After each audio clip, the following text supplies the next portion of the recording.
تعالى لو انت طالب EST احل لك حاجه في 90 ثانيه وجت في امتحان قبل كده without using calculator، ودرس مهم جدا جدا اسمه rational equations، وهقول لك اسرع طريقه ممكن تحل بيها المساله اللي جايه دي. ركز معايا، واول ما تشوف المساله اعمل بوز دلوقتي وحاول تحلها بسرعه، وتعالى كمل الفيديو معايا. يلا بينا يلا بينا. بص يا سيدي، النوع ده من المسائل بيفكرني بحاجات احنا كنا واخدينها واحنا صغيرين في جريد 4، اللي هو فكره ايه؟ مثلا لو انا عندي مثلا 13 مثلا اوفر 4، دي بتتعمل ازاي؟ لوجيكلي ان ال 13 دي عباره عن 12 بلس ال 1 اوفر 4، فانا ممكن اكتبها 12 اوفر 4 بلس 1 اوفر 4، فيطلع ريزلت ايكوال 3 بلس 1 اوفر 4.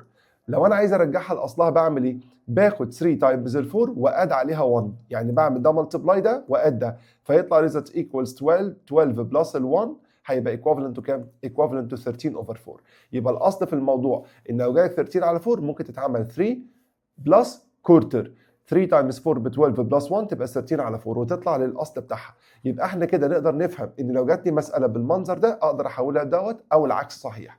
هو ده اللي احنا هنستفيد بيه دلوقتي، ان انا لو جالي حاجه بالمنظر دوت عايز وهو عاطيني بالشكل دوت، يعني بعتبر ده 13 اوفر 4 وبعتبر ده كانه كام؟ كانه 3 اند كورتر. طب نعمل ايه في اللقطه اللي زي كده؟ المستر علمنا بضرب ده في ده واد عليه ده، يبقى ده بيبقى ملتبلاي واد عليه ده. هو عايز يطلع الفاليو بتاعت مين؟ بتاعت الار. الموضوع سهل جدا، انت لو ضربت ده في ده هيبقى نيجاتيف 1 تايمز الار، هيبقى نيجاتيف ار بلس ال 4 ار. المفروض لو انت ضربت ده في ده بلس ده هيديك الريزلت اللي في الاخر اللي هو ايكوال 3.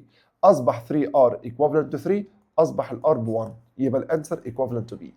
خلصت. ودي اسرع طريقه ممكن تحل بيها الاكزامبل ده. لا قد ايه الموضوع سهل جدا، وقد ايه الموضوع محتاج كيس منك. لو انت محتاج فيديوهات تانية تتكلم على شرح المسائل دي، عايز اقول لك الموضوع سهل جدا. ابعت لي على الواتساب دلوقتي وانا هبعت لك كل المسائل الخاصه باي درس انت محتاج. اشوفك دايما على خير. معاك امير حميد.